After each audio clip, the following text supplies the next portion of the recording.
À 72 ans, Ségolène Royal prend enfin la parole au sujet de François Hollande. Sa voix, calme mais ferme, a traversé le silence d'une vie entière. Devant les caméras, elle a prononcé ces mots simples qui ont glacé la France entière. « Je me suis tue pour protéger mes enfants et pour ne pas détruire ce que nous avions bâti. » Dans cette phrase, tout était contenu. La douleur d'une trahison, la pudeur d'une femme blessée et la dignité d'une mère qui a choisi de souffrir en silence plutôt que de livrer sa peine au public. Depuis des décennies, elle avait gardé le secret sur sa rupture avec François Hollande. Leur histoire, mêlée d'amour et de pouvoir, avait façonné l'un des couples les plus observés de la vie politique française. Mais derrière les sourires, derrière les débats et les photos officielles, une fissure profonde s'était ouverte. Pendant que la France croyait à l'unité, elle vivait la séparation. Pendant qu'elle défendait des idéaux, elle combattait un chagrin silencieux. Son aveu, prononcé à 72 ans, n'est pas une confession amère. C'est une libération, une manière de reprendre le contrôle d'un récit trop souvent écrit par les autres. Pour la première fois, Ségolène Royal ne parle plus en femme politique, mais en femme libre. Et ce qu'elle dit éclaire d'un jour nouveau les années de silence, de retenue et de solitude. Pourquoi a-t-elle choisi de se taire? Était-ce par amour, par fierté ou par peur de tout perdre? À travers son témoignage, elle lève enfin le voile sur le secret qu'elle a porté seule pendant près de 20 ans. Voici son histoire. Née à Dakar, dans une famille militaire, Ségolène Royal a grandi sous le regard sévère d'un père autoritaire. Très tôt, elle a appris à se tenir droite, à maîtriser ses émotions, à ne jamais se plaindre. Cette discipline, apprise dans l'enfance, deviendra plus tard sa force silencieuse. Étudiante brillante, elle entre à Sciences Po puis à l'ENA, où elle rencontre François Hollande. Deux jeunes esprits ambitieux, deux destins parallèles, unis par la même soif de comprendre et de changer le monde. Ils s'aiment dans la discrétion, loin des projecteurs. Ensemble, ils bâtissent une vie faite de travail, de conviction et d'un certain idéal commun. Pendant près de 30 ans, elle partage avec lui tout. Les campagnes électorales, les victoires, les défaites, les soirées où le téléphone ne cesse de sonner, les matins où il faut sourire malgré la fatigue. 4 enfants naîtront de cette union, symbole d'un amour enraciné dans la complicité et le devoir. Mais dans les couloirs du pouvoir, les sentiments se perdent vite. Les ambitions grandissent, les confidences s'espacent, les regards changent. Peu à peu, la distance s'installe.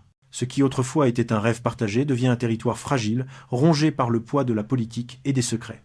À la fin des années 2000, le couple n'est plus le même.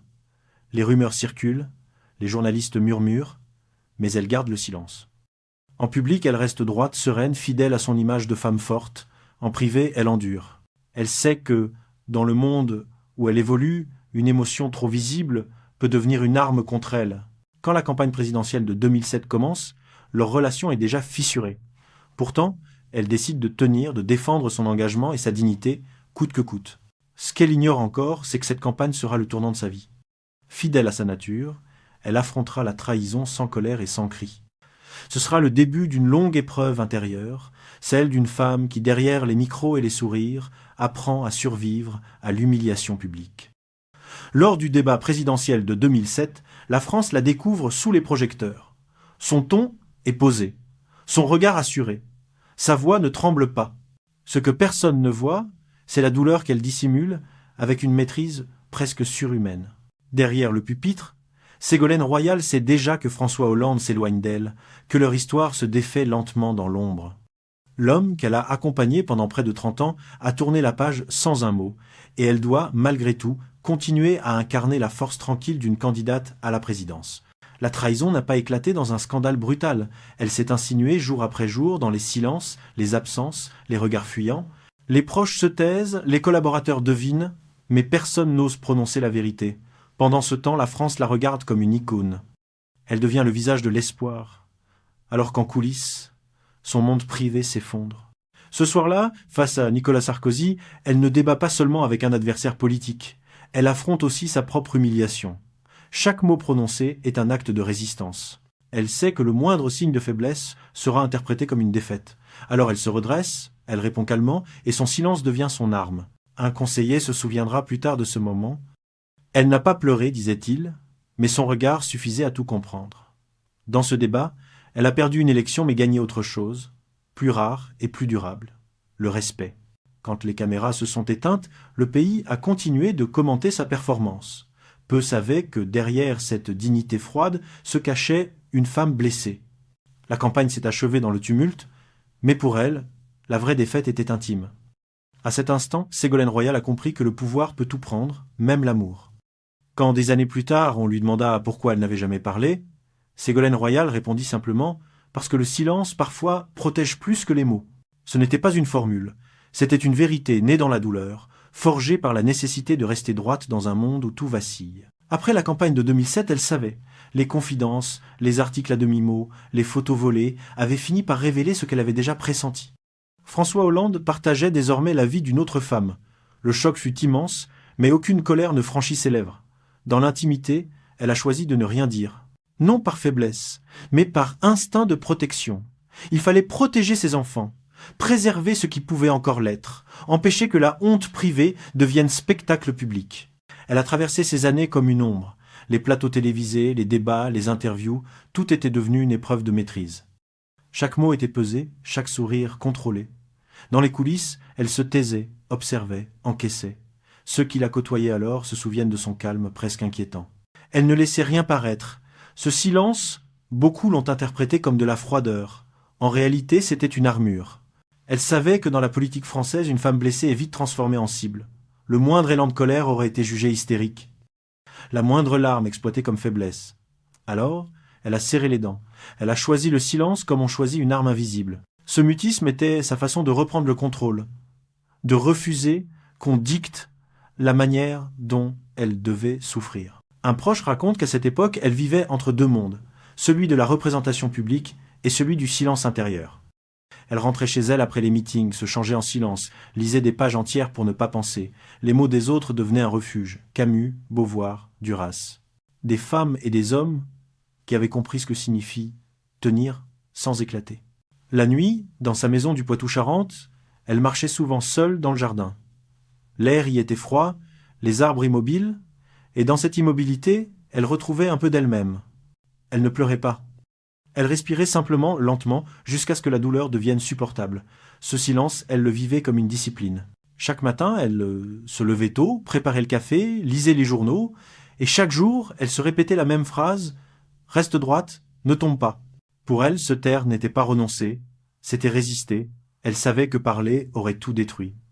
François Hollande restait le père de ses enfants, et malgré la trahison, elle refusait de salir cette image. Elle disait à ses proches « Mes enfants n'ont pas à porter la honte des adultes ». Ce sens du devoir maternel surpassait tout. Là où d'autres auraient crié, elle a préféré protéger. Les années ont passé, et avec elles les tempêtes médiatiques. Les journalistes cherchaient la faille, mais elle ne donnait rien. Une phrase, un sourire, jamais un mot de trop. Certains y voyaient de l'orgueil, d'autres de la sagesse. La vérité, c'est qu'elle ne voulait plus donner prise à la curiosité du monde. Son silence n'était pas un vide, mais une frontière. Quand plus tard François Hollande devint président, le passé revint en surface. Les caméras braquées sur lui rappelaient sans cesse leur ancienne histoire. Elle, fidèle à sa ligne, resta silencieuse. Même lorsqu'on lui demanda son opinion sur les affaires privées du chef de l'État, elle détourna le regard. Ce n'était plus son combat. Son silence était devenu un territoire sacré. Ce mutisme public dissimulait pourtant un travail intérieur. Peu à peu, elle apprit à transformer la blessure en énergie. Elle commença à écrire, à réfléchir à son rapport au pouvoir, à la loyauté, à la pudeur. Dans ses carnets, elle notait des phrases courtes. L'amour ne s'efface pas, il se transforme. Ou encore, le silence n'est pas une faiblesse, c'est une forme d'intelligence. Ce fut sa thérapie. Pas les interviews, pas les discours, mais les mots qu'elle gardait pour elle. Dans ces pages, elle comprenait enfin pourquoi elle n'avait pas parlé. Parce que parler aurait signifié admettre la défaite, et Ségolène Royal n'a jamais supporté de perdre.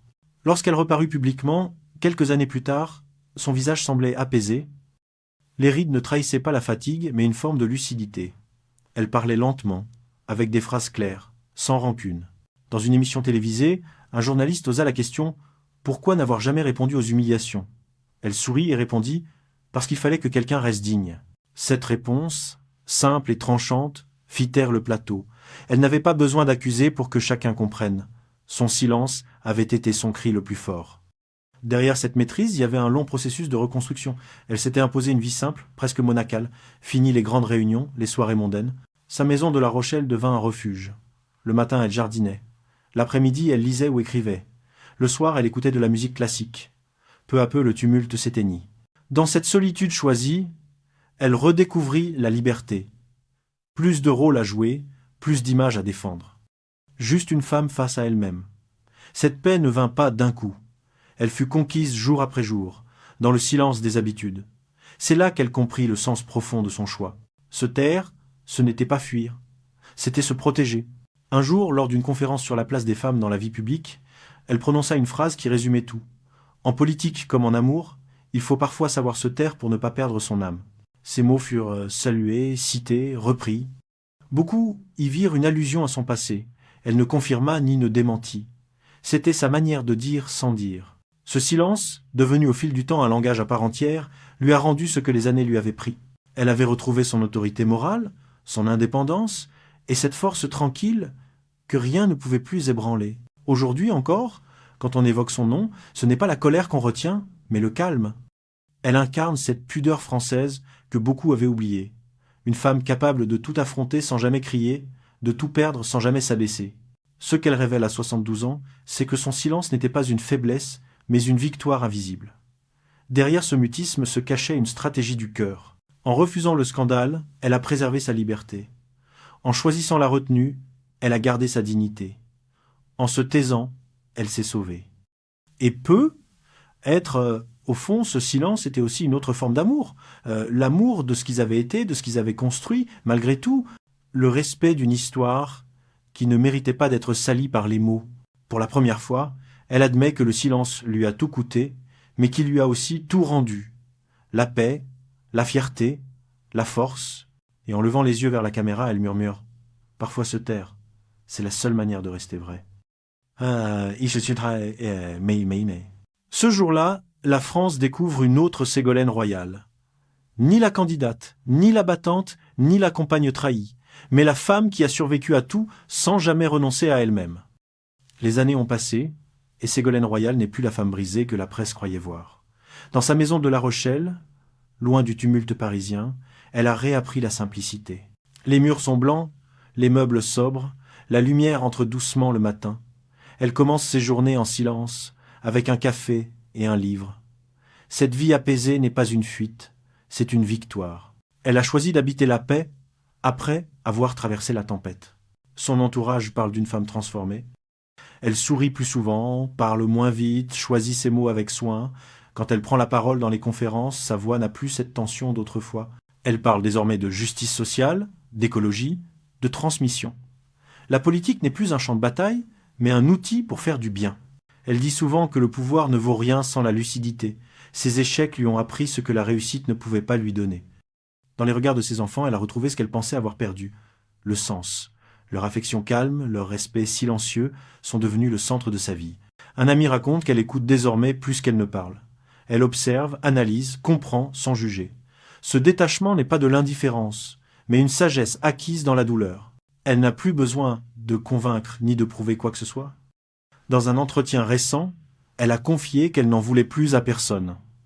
Le pardon, c'est une autre forme de liberté, dit-elle. Cette phrase résume son évolution, celle d'une femme qui a tout connu, l'amour, la trahison, la solitude, et qui choisit malgré tout de ne pas s'aigrir. Aujourd'hui, elle marche souvent seule sur le port, les mains dans les poches, le regard tranquille. Les passants la saluent, certains la remercient pour sa force. Elle répond par un sourire discret.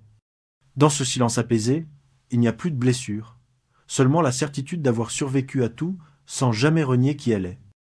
Aujourd'hui, Ségolène Royal n'est plus seulement une figure politique, elle est devenue un symbole, celui d'une femme qui a transformé la douleur en clarté, la défaite en leçon et le silence en force.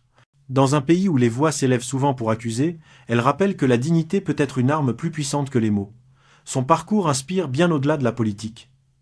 Beaucoup de femmes, qu'elles soient mères, travailleuses ou militantes, se reconnaissent dans sa retenue et dans son courage discret. Les jeunes générations redécouvrent son histoire, non pas à travers les scandales, mais à travers son attitude. Dans les écoles, dans les débats sur la place des femmes, son nom revient souvent comme celui d'une pionnière.